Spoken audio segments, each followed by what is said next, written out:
Emiliano Sala, sous contrat jusqu'en 2020, totalise 10 buts depuis le début de la saison. Un total qui permet à l'avant-centre du FC Nantes d'entrer dans l'histoire du club. Il ne veut pas en parler, mais ça parle. Avec 10 buts inscrits en 12 journées de championnat, 11 disputés par le joueur, Emiliano Sala est le deuxième meilleur buteur des 5 plus grands championnats européens, derrière Mbappé, 11 buts.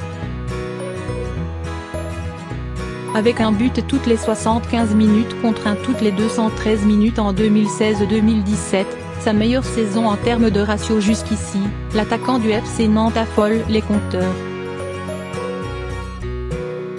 Il dépasse Jafet Ndoram, 1995-1996, et un certain Vahid Halilhodžić, 1984-1985, tous les deux à 9 buts après 12 matchs parmi l'élite. Il est très en réussite. J'espère et je lui souhaite de dépasser Vahid, a lancé le Bosnien après le doublé de son artificier. Seul Philippe Gondet, 13 buts en 65-66, et Angel Marcos, 11 buts en 71-72, ont fait mieux dans l'histoire de la Maison Jaune. Emiliano Sala, 28 ans, a franchi un palier. Il a gagné en expérience et en maturité, estime Olivier Quint, consultant France Bleu Loire-Océan depuis plusieurs saisons. Je le trouve plus adroit. Son contrôle pied gauche et intérieur du droit est un enchaînement de très haut niveau contre Toulouse. De la même manière, sa tête croisée, toujours contre le TFC, est vraiment belle. Il peut encore rater de belles occasions, mais il a vraiment progressé dans la finition.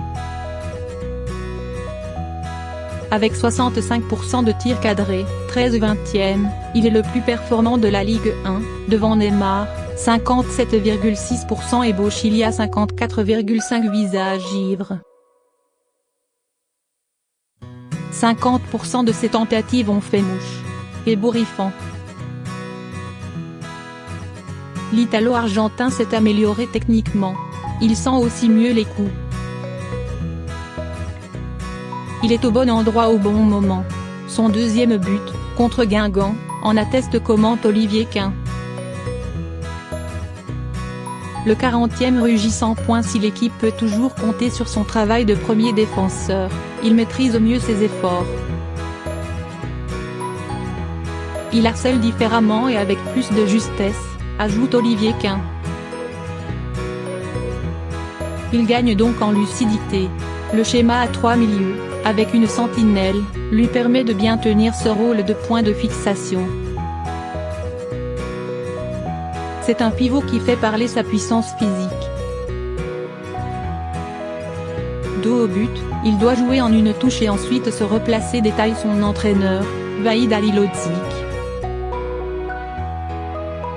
L'apport de Gabriel Bochilia n'est pas étranger au rendement du Sud-Américain. Capable de rentrer de temps en temps dans le cœur du jeu et doté d'une technique supérieure à la moyenne, le milieu offensif prêté par Monaco trouve son avant-centre dans des positions idéales. Par son profil, Bochilia parvient et sait jouer proche de Sala.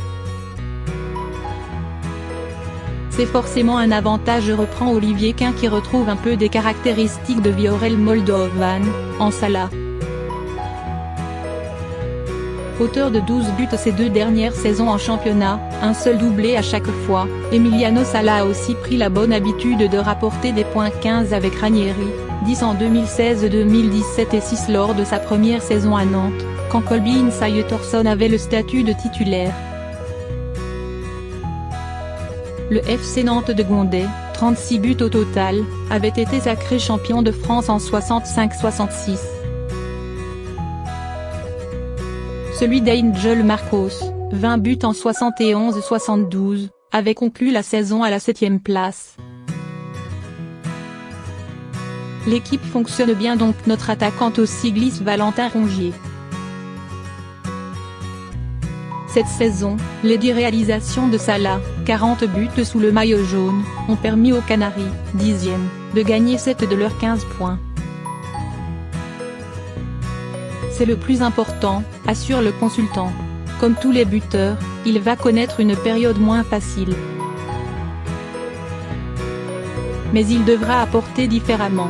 Par des passes décisives, par exemple. Ce début de saison hallucinant accroît l'urgence de prolonger le joueur, encore lié au FCN 1 an et demi. En cas d'échec des négociations, actuellement en cours, le club aurait intérêt, d'un point de vue économique, à le vendre dès cet hiver. Une issue inimaginable sur le plan sportif.